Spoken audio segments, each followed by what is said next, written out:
안녕하십니까. 마포구 평화대학에서 강의를 맡게 된 통일연구원에서 근무하는 박주화라고 합니다.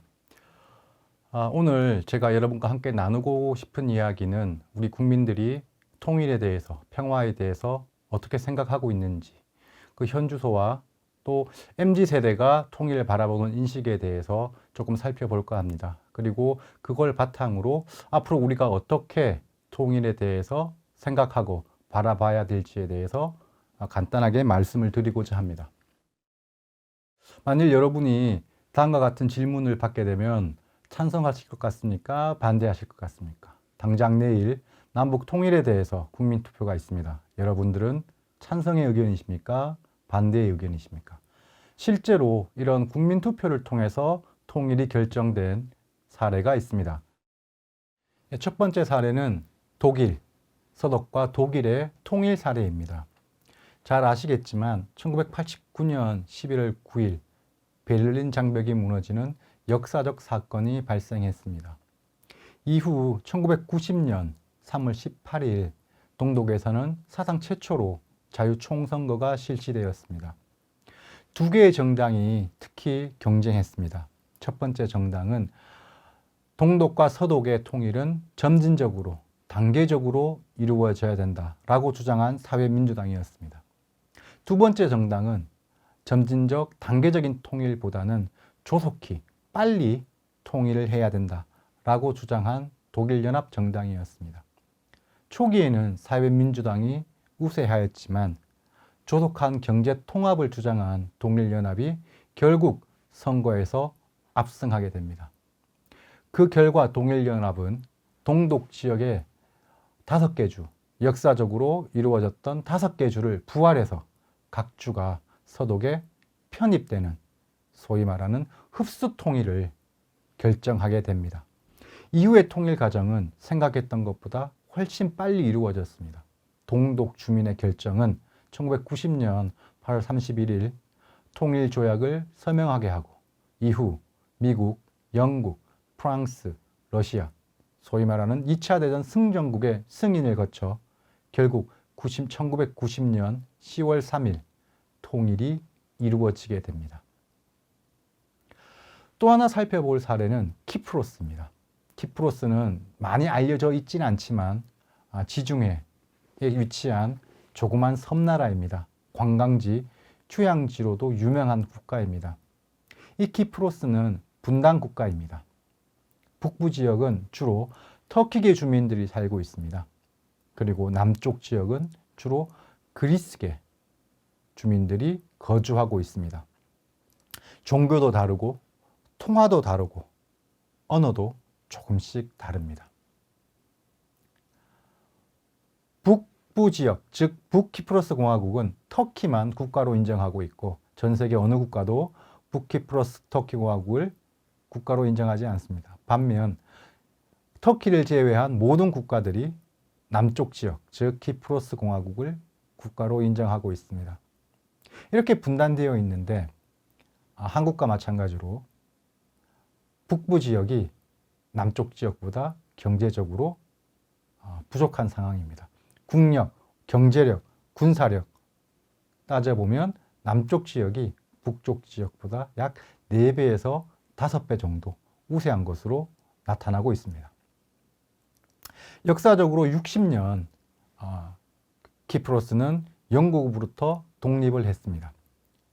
그런데 북부 지역에 살고 있던 터키계와 남쪽 지역에 살고 있던 그리스계가 서로 전쟁을 시작하게 되고 유엔군 그리고 터키군, 그리스군이 각각 개입하게 되면서 1974년에 공식적으로 분단이 이루어졌습니다. 그 이후 키프로스의 통일을 위해서 남북 키프로스 정부 그리고 유엔이 적극적으로 노력을 했고 2002년에 당시 유엔 사무총장이었던 아난이 자신만의 제안을 제안하면서 2004년 4월 24일 통일에 대해서 국민투표가 북키프로스에서도 남키프로스에서도 이루어집니다. 결과는 놀랍게도 통일을 하지 말자였습니다. 북키프로스 공화국의 64.6%는 통일을 해야 된다 라고 국민투표가 이루어졌지만 놀랍게도 남키프로스의 24.2%만이 통일을 찬성하게 됩니다. 남키프로스가 통일을 반대한 가장 큰 이유는 경제적인 부분이었습니다. 자신들보다 4배 이상 국력이 떨어지는 북키프로스와의 통일은 결과적으로 더 많은 희생을 요구하게 되고 자신들의 삶이 더 어려워질 것이라는 판단을 하였던 것입니다. 다시 한번 제가 묻고 싶은 질문이 있습니다. 만일 내일 남북 통일에 대한 국민투표가 있다면 여러분은 찬성하시겠습니까? 반대하시겠습니까? 아니, 다시 한번 질문을 바꾸어 보겠습니다. 만일 내일 남북 통일에 대한 국민투표가 있다면 우리 국민들이 찬성할 것 같습니까? 반대할 것 같습니까? 독일처럼 찬성을 통해서 우리가 통일 한반도 국가를 만들 것 같습니까? 아니면 키프로스처럼 경제적인 이유로, 군사적인 이유로, 사회 불안 때문에 통일을 반대할 것 같습니까? 사실 어느 쪽이 될지는 장담할 수 없는 것이 현실인 것 같습니다. 주로 우리는 이런 질문들을 많이 하게 됩니다. 그리고 많은 여론조사들이 통일이 필요하다고 생각하는지에 대해서 국민들의 의견을 묻고 있습니다. 이러한 질문에 답을 할 때 가장 먼저 떠오르는 것은 과연 통일이 뭘까? 만일 통일에 대해서 우리 국민들이 긍정적으로 생각하고 있다면 당연히 필요하다고 생각을 할 것이고요. 통일이 부정적이다 라고 생각을 한다면 당연히 통일에 대해서 필요하지 않을 것이다 라고 생각을 할 겁니다. 그래서 작년에 통일연구원에서 우리 국민 약 1000명을 대상으로 통일을 생각하면 가장 먼저 어떤 것이 떠오르는지에 대해서 질문을 하였습니다. 가장 많은 응답은 북한이었습니다. 우리 국민의 약 20.8%는 통일을 생각하면 북한이 떠오른다고 답을 했습니다. 그 다음 많은 응답을 받은 것은 평화, 그리고 분단입니다. 다시 말해서 통일이 필요하십니까? 라는 질문에 대해서 우리 국민들은 북한, 평화, 그리고 분단을 생각하고 이 질문에 답을 할 가능성이 높습니다. 자, 그러면 북한을 떠올리면 여러분들은 무엇이 가장 먼저 생각이 나십니까? 일반적으로 북한에 대해서는 부정적인 생각들이 많이 나실 겁니다. 북한은 틀림없이 3대 세습을 하고 있는 독재 국가입니다. 그리고 최근에는 대북제재, 그리고 코로나19, 그리고 자연재해 이런 삼중고에 시달리면서 기아자 혹은 또 아사자가 실제로 발생하고 있다는 리포트도 있습니다. 많은 국민들이 북한을 세계에서 가장 못 사는 나라 중 하나라고 또 생각을 하고 있습니다. 그리고 최근에는 조금 잠잠해졌지만 북한의 핵위협은 여전하고요. 미사일 발사도 계속하고 있습니다. 이러한 독재, 경제난, 핵위협을 떠올리는 북한, 과연 어떤 통일이 국민들에게 생각이 날지 고민해 볼 필요가 있습니다. 자, 두 번째 떠올리는 단어는 평화였습니다. 통일연구원에서 평화를 떠올리면 무엇이 생각나십니까? 라는 또 질문도 해봤습니다. 그때 우리 국민들의 20%가 넘는 국민들이 평화를 생각하면 비둘기가 떠오른다라는 응답을 했습니다. 미국인의 약 1.7%, 북유럽인들의 약 0.9%만이 평화를 생각하면 비둘기가 떠오른다고 대답을 한다고 합니다. 그 응답에 비하면 한국인들이 평화, 그리고 비둘기를 떠올린다는 것은 굉장히 놀라운 결과입니다. 그런데 한번 생각해 볼 필요가 있는 것은 도대체 비둘기가 왜 평화인지, 비둘기가 의미하는 평화는 과연 무엇인지 한번 생각해 볼 필요가 있습니다. 노아의 방주 혹은 파란 하늘에 비둘기가 날아다니는 것, 그것이 평화다. 현실과 동떨어진 사실 꿈 같은 평화를 이야기하는 가능성이 높습니다. 다시 말해서 비둘기를 평화로 생각하는 사람들은 그 평화가 무엇인지 말하는 사람도 듣는 사람도 그냥 비둘기로만 생각을 하고 있는 상황이라고 보여집니다. 분단은 어떻습니까? 통일연구원에서 분단이 얼마나 불편하십니까? 라는 질문을 던졌습니다. 예를 들어서 나에게 큰 피해가 없다면 남한과 북한이 두 개의 국가를 그대로 유지해도 괜찮다 라고 물어봤습니다. 놀랍게도 대부분의 국민들은 괜찮다라고 응답을 합니다.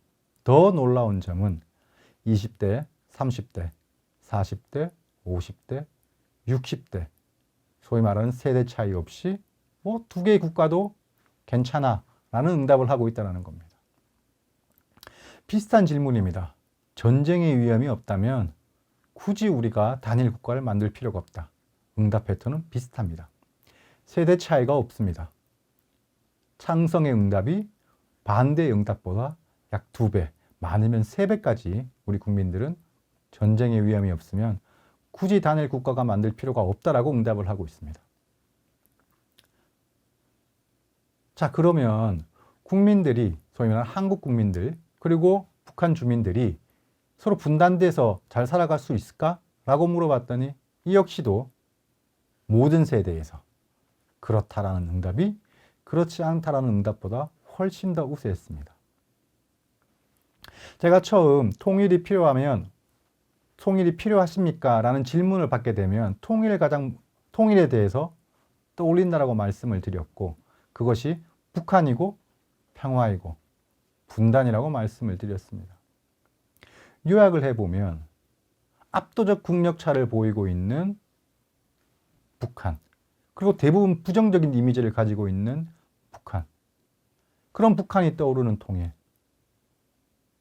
혹은 비둘기가 떠오르는 통일, 사실 뭔지 잘 모르겠다라는 거죠. 그리고 크게 현 상태가 불편하지 않습니다. 분단 상태가 불편하지 않습니다. 분단 상태에서도 우리나라는 세계 10위권 경제대국으로 성장했고 최근에는 우리나라의 군사력이 세계 6위권이라는 보도도 있었습니다. 이런 상황에서는 남북 간의 분단의 불편함보다 경제적으로 성장하면서 내부적인 모순, 특히 MZ세대를 중심으로 우리 세대의 불평등에 대해서 더 많은 고민과 더 많은 자원들이 투여되고 있습니다. 부정적인 북한, 뭔지 잘 모르는 통일, 그리고 크게 불편하지 않는 분단 상황에서 과연 우리 국민들은 통일이 필요하십니까? 라는 질문에 대해 어떻게 응답을 하고 있을까요? 또는 어느 것이 더 자연스러운 응답일까요? 일반적으로 통일이 필요하십니까? 라고 물어봤을 때 최근에는 약 절반, 52.7%가 통일이 필요하다라고 응답을 하였습니다. 근데 비슷한 질문을 던져봤습니다. 남북한이 하나의 국가를 이루는 것이 필요하다 라는 질문에 대해서 동의한 비율은 약 38.8%였습니다. 사실 두 질문이 크게 다르지 않은 질문임에도 불구하고 통일이 필요하십니까? 라는 질문에 대해서는 절반, 남북한이 하나의 국가를 이루는 것에 대해서는 약 3분의 1이 찬성하고 있는 차이가 관찰되었습니다. 통일에 대해서 물어보면 보시는 바와 같이 뚜렷한 연령 차이가 발생이 됩니다. 20대는 40% 정도만 통일이 필요하다고 이야기하고 있는 반면 60대 이상은 약 60%가 통일이 필요하다고 응답을 합니다. 많은 보도들, 많은 걱정들이 특히 MZ세대에 대한 걱정은 바로 이 결과에 의해서 이루어지고 있는 것 같습니다. 근데 흥미로운 점은 조금 전에 제가 말씀을 드렸던 남북한이 단일한 국가를 이루어야 되지 않겠느냐라는 질문에 대해서는 사실 세대 차이가 크지 않습니다. 20대에 33.5%, 40대는 60대 이상은 41.4%가 그렇다라고 응답을 하고 있습니다. 이번에는 한반도의 바람직한 미래 모습은 무엇입니까? 라는 질문을 했습니다. 이 질문을 한 이유는 만일 우리 국민들이 통일이 필요하다고 생각을 한다면 한반도의 미래 모습은 통일국가다라고 응답할 것이다 라는 생각이었습니다. 근데 우리의 기대와는 다르게 국민들의 다수는 우리 한반도의 바람직한 미래는 한반도의 바람직한 남북관계는 미국과 캐나다처럼 따로 지내는 것, 좋은 이웃으로 지내는 것이 더 바람직하다. 그것이 한반도의 바람직한 미래의 모습이다 라고 응답을 했습니다. 그리고 유럽연합처럼 따로 살지만 경제적으로 통합하는 것이 한반도의 바람직한 미래의 모습이다 라고 응답한 비율이 약 20%였습니다. 다른 20%는 남과 북한이 따로 있지만 중앙정부가 있는 소위 말하는 연합제, 낮은 수준의 연방제 국가가 한반도의 바람직한 미래다라고 응답한 비율이 약 20%였습니다. 그리고 한반도, 즉 남한과 북한이 통일을 해야 된다. 그리고 그 통일된 국가가 한반도의 바람직한 미래이다 라고 응답한 비율은 약 20%였습니다. 통일이 필요하십니까? 라고 물어봤을 때 50%가 통일이 필요하다라고 이야기를 했습니다. 한반도에 남한과 북한이 단일 국가를 이루어야 된다라고 생각하십니까? 라고 물어봤을 때 약 38%가 그렇습니다라고 응답을 했습니다. 그런데 한반도의 미래에 통일을 해야 되는 국가, 통일 국가가 필요하다라고 응답한 비율은 약 20%에 불과합니다. 이것이 우리 국민들이 통일을 바라보는 현실입니다. 근데 더 놀라운 것은 이런 부분입니다. 20대와 60대 이상을 비교해 봤습니다. 20대의 37.7%는 한반도의 바람직한 미래가 좋은 이웃으로 지내는 것이다 라고 응답을 했습니다. 60대 이상은 한반도의 바람직한 미래가 좋은 이웃으로 남한과 북한이 사는 것이라고 응답한 비율이 45.1%였습니다. 약 8% 정도 60대 이상이 오히려 더 분단을 선호했던 것입니다. 통일 국가를 한번 살펴보겠습니다. 20대의 약 22.3%가 한반도의 바람직한 미래는 통일된 국가다라고 응답한 반면 60대는 18.3%입니다. 약 5% 이상 20대가 통일된 국가를 더 선호하고 있습니다. 우리의 일반적인 기대, 우리의 일반적인 예상과는 정반대의 결과가 나온 것입니다. 요약을 하면 이렇습니다. 우리가 통일이 필요하십니까? 라는 질문을 묻는다면 기성세대가 예 그렇습니다 라고 응답한 비율이 MZ세대가 예 그렇습니다 라고 응답한 비율보다 더 높습니다. 그리고 이것이 우리 사회가 MZ세대에 대해서 우려의 시선을 보내는 가장 큰 이유입니다. 근데 같은 질문인데 조금 내용을 바꿔봤습니다.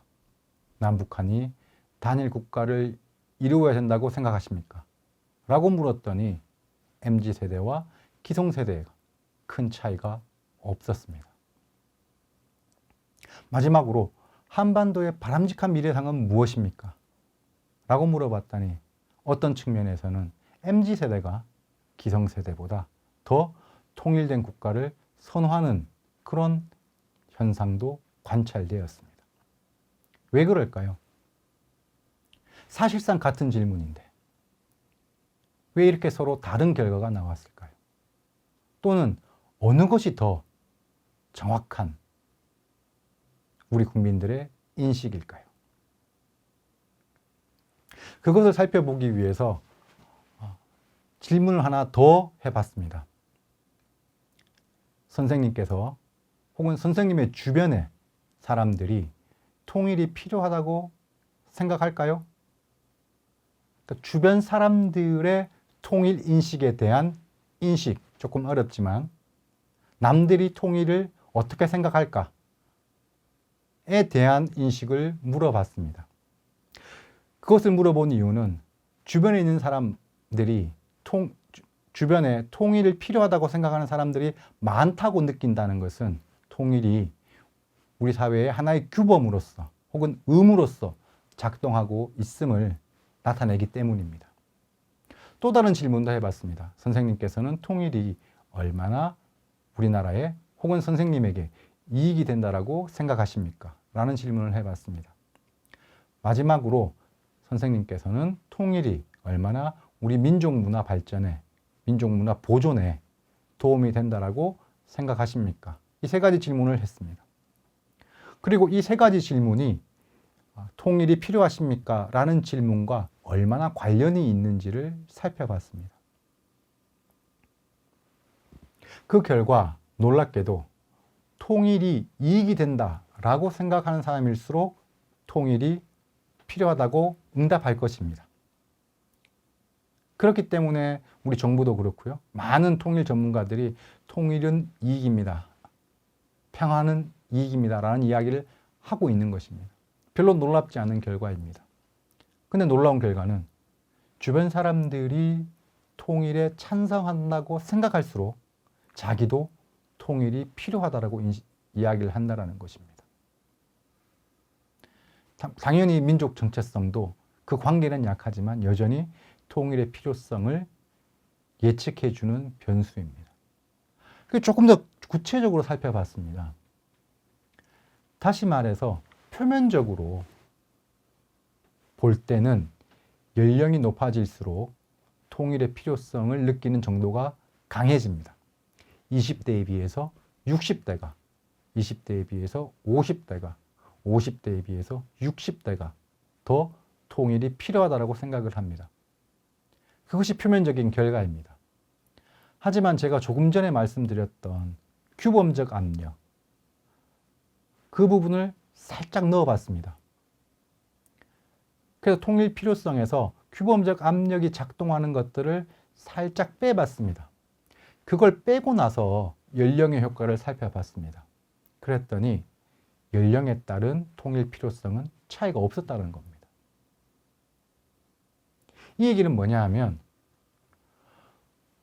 통일에 필요하다라고 응답하는 것은 남들이 통일이 필요하다라고 생각하고 있다는 겁니다. 그것이 나의 통일의 필요성에 대한 응답의 이유인 것입니다. 일종의 의무감입니다. 통일이 필요하십니까? 라는 질문은 통일이 우리의 의무입니까? 라는 질문과 똑같다라는 얘기입니다. 사실 누구나 알고 있지만 섣불리 말하지 않는 진실인 것 같습니다. 기성세대의 통일은 의무였습니다. 국민교육 헌장, 우리는 민족 중흥의 역사적 사명을 띠고 이 땅에 태어났다. 그리고 민족 중흥의 역사적 사명은 사실 통일로 이루어지는 것입니다. 우리의 소원은 통일, 아마 MZ세대는 잘 모를 것입니다. 하지만 40대 이상 기성세대는 그 노래를 모르는 사람이 없습니다. 저도 아직까지 교육의 효과인지는 모르겠지만 우리의 소원은 통일을 부르게 되면 가슴 한 곳이 뭉클해집니다. 왠지는 모르겠습니다. 그렇게 교육을 받아왔는지, 왔기 때문에 그런지, 정말 통일이 좋아서 그런 건지는 모르겠지만, 하지만 기성세대에게 통일은 생각만 해도 뿌듯하고, 그렇기 때문에 통일하지 말자라는 이야기를 쉽게 할 수 없는 일종의 우리의 의무였습니다. 하지만 기성세대는 그렇지 않다는 거죠. 그 차이가 통일이란 단어가 나오면 맞습니다. 해야 됩니다. 라는 이야기를 하지만 통일이란 단어가 나오지 않으면, 우리의 미래상이라는 이야기가 나오면 그렇게 할 필요가 있을까? 라는 속내가 드러나는 것 같습니다. 저는 이것을 에벨린의 역설이라는 현상으로 이해하고 있습니다. 이 에벨린의 역설은 에벨린으로 떠나는 여행에서부터 비롯된 효과입니다. 텍사스, 미국에서 가장 더운 지역 중에 하나입니다. 사막 지역에 있는 텍사스에서 어느 한 가정에서 포커를 치고 있는 가정이 있었습니다. 가족들이 모여서 뭐 즐겁게 포커를 치면서 카드 게임을 하고 있는데 아버지께서 갑자기 아주 더운 여름날 우리 저녁 에벌린에 가서 저녁을 먹고 올까라는 제안을 합니다. 에벌린은 자기가 사는 곳에서 약 100km 이상 떨어진 편도 2시간, 왕복 4시간 거리에 있는 도시입니다. 그렇게 얘기했는데 사실 아버지는 농담 삼아 한 이야기지만 자신의 기대와는 다르게 어머니가 괜찮은 아이디어인데? 가서 우리 저녁 먹고 올까? 집에 있기 너무 지루하지 않아? 라는 이야기를 합니다. 그랬더니 아버지가 조금 당황해서 딸에게 물어봅니다. 너는 어때? 너도 가고 싶어? 라고 이야기를 합니다. 그랬더니 딸도 약간 머뭇거리지만 뭐 엄마 아빠가 가고 싶으니까 가는 것도 좋을 것 같아요. 라고 이야기합니다. 마지막으로 아들에게 물어봅니다. 너는 어떻게 생각하니? 그랬더니 아들도 약간 눈치를 보더니 나 최근에 에벌린에 가본 적이 너무 오래된 것 같아. 가서 저녁 먹고 오는 것도 나쁘지 않은 아이디어인 것 같아. 라고 이야기를 합니다. 그래서 온 가족이 그 때학볕에 아무리 에어컨을 켜도 시원하지 않는 그런 상황에서 왕복 4시간 에벌린으로 여행을 갔다 옵니다. 음식도 그렇게 좋지 않았습니다. 아버지는 다시 농담을 합니다. 괜찮지 않았어? 이번 여행 재밌었지 않았어? 라고 이야기를 합니다.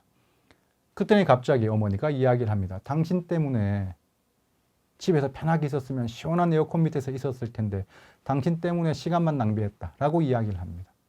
딸들도 불평합니다. 엄마 아빠가 가자고 그래서 갔지 사실 나는 가고 싶지 않았어. 그랬더니 아버지가 변명을 합니다. 아니 나는 농담을 한 건데 너네들이 가자고 해서 나도 가기 싫었지만 나도 간 거야 라고 이야기를 합니다. 결국 가자는 누구도 가고 싶지 않았지만 모든 구성원들이 자신의 의견과는 다르게 에벌린에 가서 맛없는 식사를 하고 온 것입니다.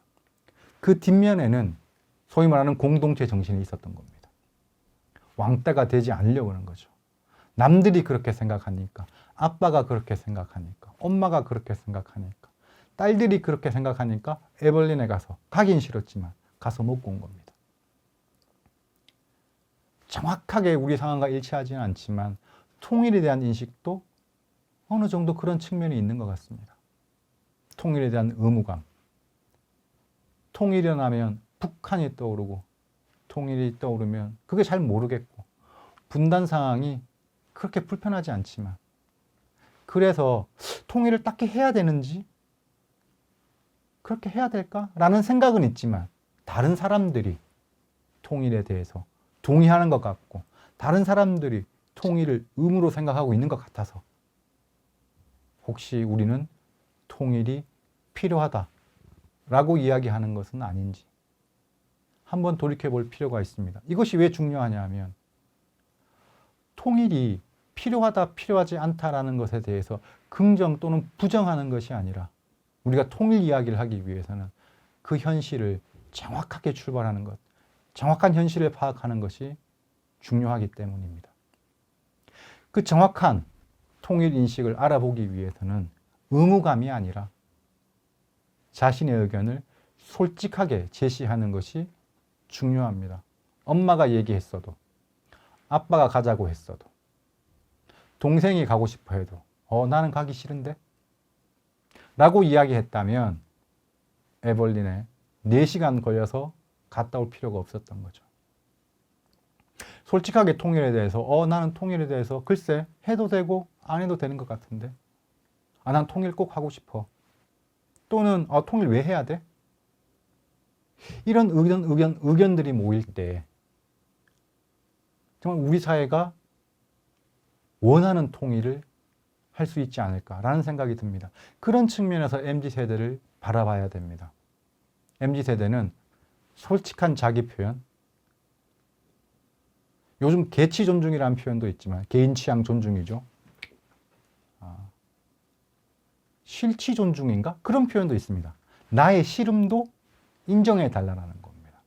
나의 좋은 것도 인정해 줘야 되지만 나의 싫은 것도 인정해 달라. 이것이 MZ세대의 요구입니다. 사실 크게 틀린 말은 아닌 것 같습니다.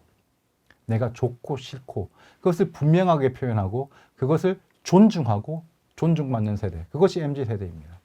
그렇기 때문에 이런 솔직한 자기 표현이 통일에 대해서 의무감이 아니라 통일에 대해서 열려있는 사고, 의무감이 아닌 가능성으로서의 통일을 생각하고 있다 라고 보시는 것이 보다 정확한 MZ세대의 통일 인식인 것 같습니다. 또 하나 생각해 볼 것은 MZ세대가 처한 상황에 대한 이해입니다. 현재 MZ세대는 통일보다 더 중요한 것들을 해야만 하고 결정해야 되는 시기입니다. 어떤 사람들에게는, 어떤 세대, 어떤 MZ세대는 학업을 계속할지에 대한 고민이 있습니다. 가장 큰 고민은 취업일 것입니다. 결혼 문제도 있습니다. 최근 가장 크게 문제가 됐던 부동산 문제에 MZ세대가 분노했던 이유는 무엇입니까?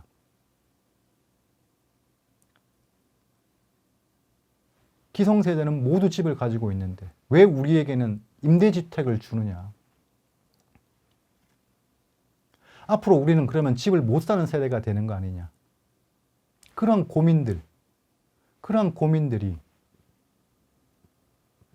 MZ세대를 지배하고 있습니다. 그런 고민들은 단순히 MZ세대의 1년, 2년을 결정하는 것이 아니라 자신의 인생 30년, 40년, 50년을 결정하는, 그리고 50년을 준비하는 결정들입니다. 과연 통일 문제가, 한반도 문제가 MZ세대가 직면하고 있는 문제보다 더 중요한 문제일까요? 중요하다, 중요하지 않다. 그렇기 때문에 이 문제에 신경을 쓰지 말라가 아니라 제가 말씀을 드리는 것은 지금 MZ세대에게 필요한 것이 무엇인지에 대한 고민들, 그 고민 속에서 MZ세대의 한반도 문제에 대한 인식을 바라볼 필요가 있다는 것입니다.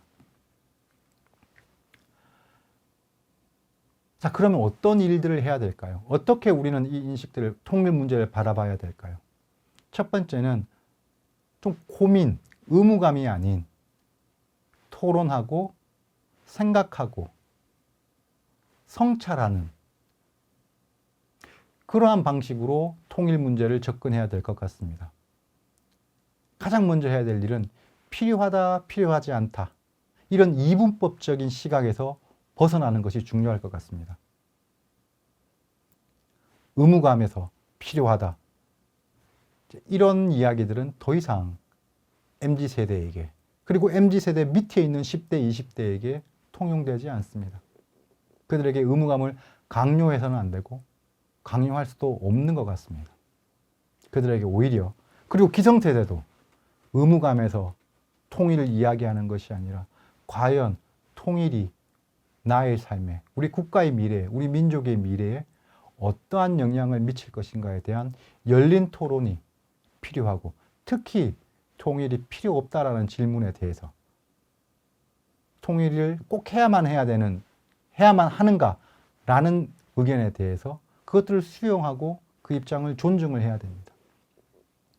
그 입장에 대해서 많은 반감을 가지신 분들이 있습니다. 그러면 너 통일을 포기하자는 거야? 너는 반통일론자야? 우리나라 헌법에 위배되는 이야기를 하고 있는 거야. 이러면 토론이 안 되는 겁니다. 사실 그것은 두려움입니다.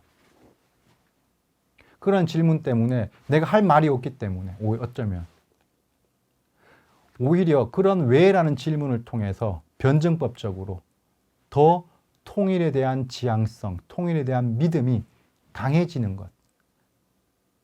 그러한 믿음을 가지는 것이 저는 중요하다고 생각을 합니다. 두 번째는 현재에 초점을 두는 것이 중요합니다. 언제 통일이 될지 모릅니다. 어떻게, 어떤 방식으로 통일이 될지 모릅니다. 그럼 미래의 불확실한 통일보다는 현재의 분단에, 현재의 남북관계에 초점을 두는 것이 더 바람직할 수 있습니다. 통일 이야기를 하지 말자는 이야기가 아니라 통일 이야기, 분단의 이야기, 현재의 남북관계의 이야기가 균형 있게 제시되는 것이 필요합니다. 조금 전에 보셨지만 우리 국민들의 대부분은 현재의 분단이 그렇게 불편하지 않습니다. 에디슨이 이런 이야기를 했다라고 이야기합니다. 발명의 어머니는 필요다. 근데 에디슨 또 다른 이야기를 했다고 합니다. 필요의 아버지는 불편함이다. 불편함이 있어야 무언가 필요성을 느끼고 무언가를 만들어 간다라고 이야기를 합니다. 우리가 현재 분단에 크게 불편하지 않다면 분단을 바꾸고자 하는 필요성이 그렇게 크지 않을 것입니다. 그래서 오히려 통일을 이야기하기 위해서는 통일이란 단어보다는 오히려 분단의 불편함, 분단의 폭력성에 조금 더 초점을 두는 접근도 필요할 것 같습니다. 마지막으로 솔직하게 이야기하는 것이 중요합니다. 현재 대한민국에서 통일 문제는 우리 국민들의 중요한 핵심적인 주인공은 아닙니다. 사실 그걸 인정하는 것이 필요하다고 저는 생각을 합니다.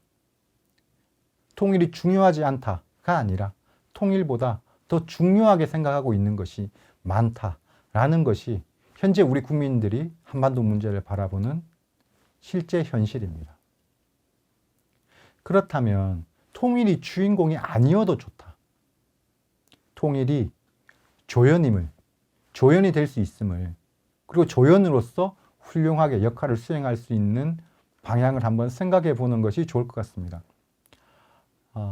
제가 찾은 사진인데요. 그리고 저도 실제로 받았는데 통일교육원에서 강릉의 유명한 커피숍과 콜라보레이션을 해서 이런 커피백을 만들었다고 이야기를 합니다. 많은 소비자들이 이 커피를 찢으면서 통일이 있네? 그런 기회를 제공하는 것, 그런 기회를 통해서 통일을 제공하는 것. 그 옆에 사진은 통일교육원에서 만든 카카오톡 이모티콘입니다. 발간되자마자 1분 만에 완판이 됐다라고 이야기를 합니다. 많은 청년들이, 많은 고등학생들이, 많은 초등학생들이 이 이모티콘을 보고 굉장히 좋아했다라고 이야기를 합니다. 좀 너무 통일을 앞에 내세우는 것보다는 우리가 통일 그리고 평화가 우리의 삶에 어떻게 녹아들 수 있을지, 그것이 아주 사소한 부분이라도 그 속에서 통일을 이야기하는 것이 중요한 것 같습니다. 강의를 마무리하고자 합니다. 우리 국민들의 현재 통일 인식, MZ세대에 대한 걱정, 사실은 콩 심은 데 콩 났고 팥 심은 데 팥이 난 것입니다. 지금 이렇게 강의를 하고 있는 저도 20대가 있었습니다. 지금 강의를 들으시는 많은 국민들도, 많은 시민들도, 많은 마포 국민들도 20대가 있었을 것입니다. 그때 20대, 그 시절 20대, 여러분은 기성세대에게 어떤 말씀들을 들으셨습니까? 저는 X세대입니다. X세대는 참 싸가지가 없어 라는 말을 들었던 것 같습니다. 여러분의 20대는 어떻습니까? MZ세대도 마찬가지 아닐까요? 하지만 또 하나 우리가 생각해 볼 부분은 지금 우리가 비판하고 있고 우리가 걱정하고 있는 MZ세대는 20년만 지나면 기성세대가 될 것입니다. 지금의 MZ세대가 미래의 기성세대가 되었을 때 과연 어떤 일들이 벌어질까요? 지금 우리는 MZ세대를 비판하는 것이 아니라 20년 뒤 MZ세대가 기성세대가 되었을 때 그들이 어떻게 한반도 문제를 바라볼지, 그들의 인식을 이해하고 그들이 한반도의 문제의 주인공이 될 수 있도록 그 기회를 만들어주는 것이 중요한 것 같습니다. 그러기 위해서는 MZ세대와 그리고 기성세대가 솔직하게 이야기하고 현재를 이야기하고 그리고 그 문제를 성찰적으로 비판적으로 바라보는 것, 그것이 필요하지 않을까라는 생각이 듭니다. 긴 시간 들어주셔서 감사합니다.